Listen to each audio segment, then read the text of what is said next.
I hope I never have to use it, but at least it's here. I'll walk you through how I put this on.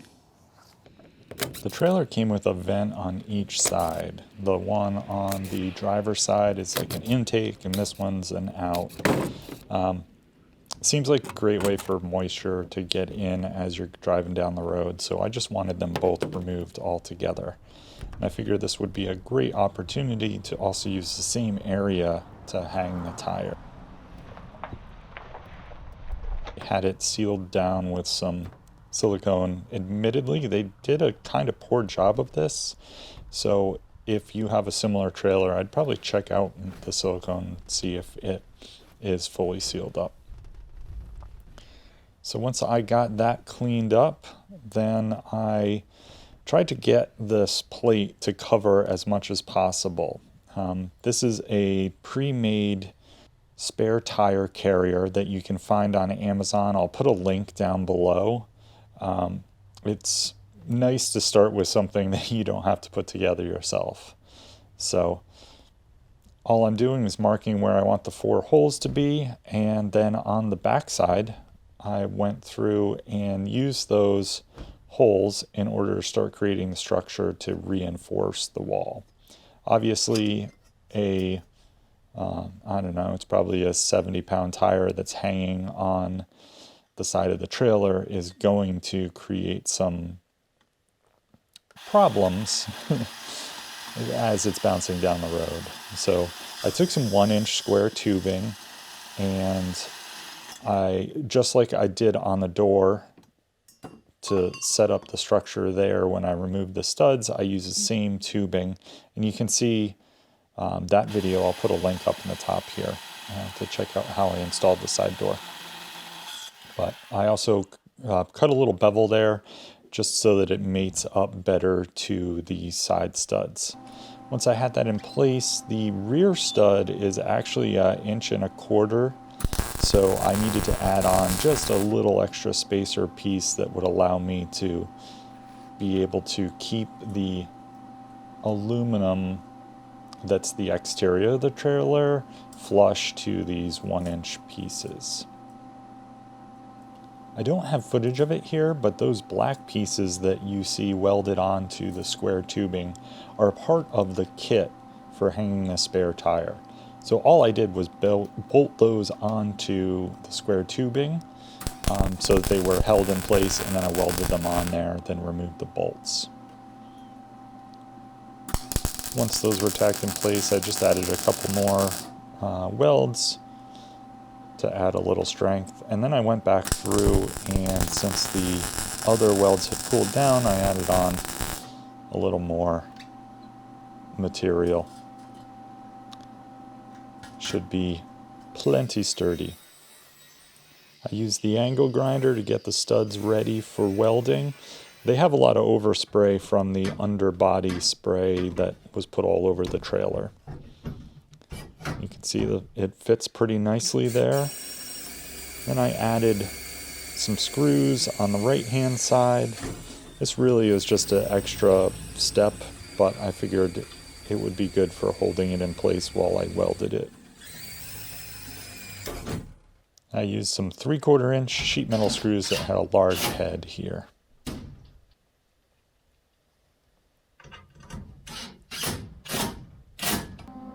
Once that was all set, it was time to weld it up. The welder got a lot of use on this project. It's one of those tools that I don't pull out that often, but it sure is handy when I do. The next part coming up here is crucial. You always have to shake something after you weld it. Passes the test.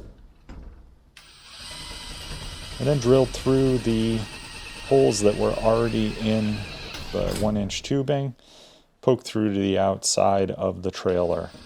And you can see there's a clamp holding the aluminum in place there so that it didn't stretch out as I was pushing against it.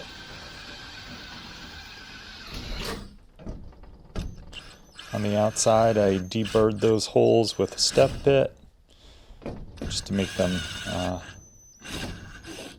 a little nicer. The carriage bolt is also going to just barely push into this, so by making them slightly larger, it hopefully will create less damage.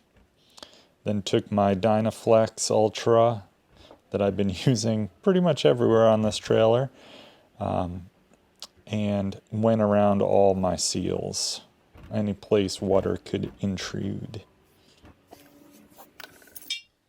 It would definitely be easier to have 2 people for this step.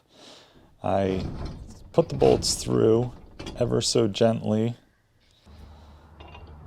and then had to run around to the other side to make sure that they didn't fall out while it was just hanging there. I was lucky and did get it on the first shot. You can see me ever so gingerly adding on the washers and then threading the nut on. So after that, I still had to patch that enormous hole that you see just to the left. Now, I'd say it's enormous, but it's, I don't know, 3.5 inches, something like that. So I bought a piece of diamond plate, and then I sketched out a rough design on it, something that I thought would look kind of cool, a little bit aerodynamic with the angle in the front. I knew that I probably wouldn't be able to draw a decent circle there. I didn't have anything that was perfect, so I went with that angle. I think it ended up coming out pretty nice. Really, all this does is make sure that we're not getting any water into the trailer from those big holes and from the screw holes that were there from the vent.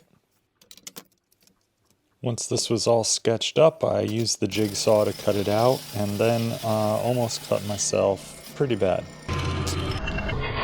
Don't try this at home.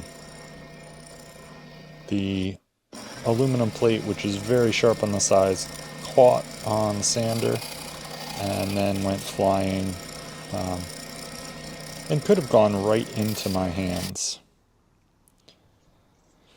I would use some other method if you're going to do the same thing.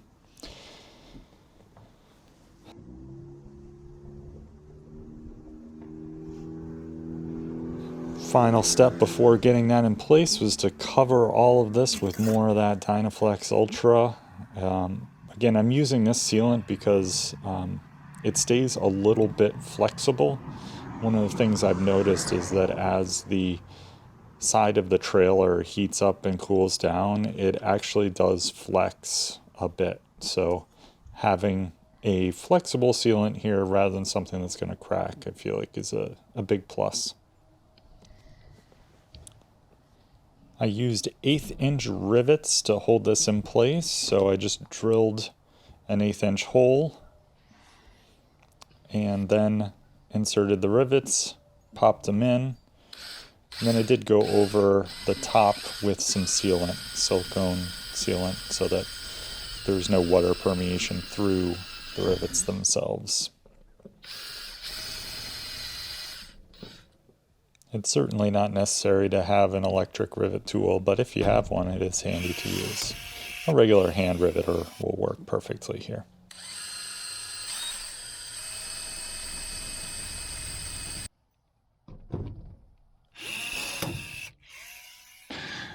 When I picked up the trailer from the dealership, the guy asked me if I wanted a spare tire, and I said of course, because, you know, if you don't have one, you're going to get a flat.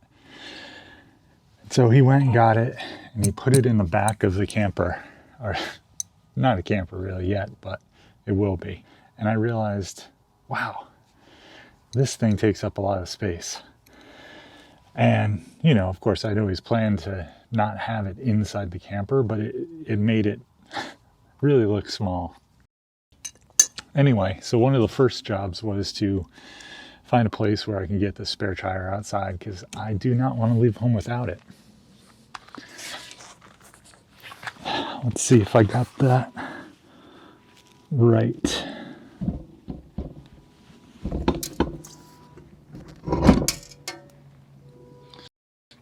Ooh. There we go.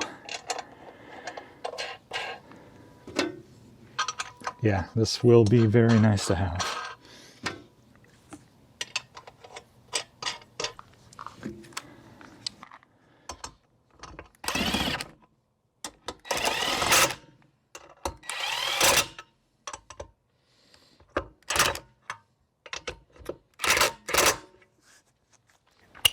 If you made it this far in the video, I'd really appreciate it if you could give it a like. And if you want to see more of this cargo trail build, go ahead and hit the subscribe button. Thanks a lot, guys.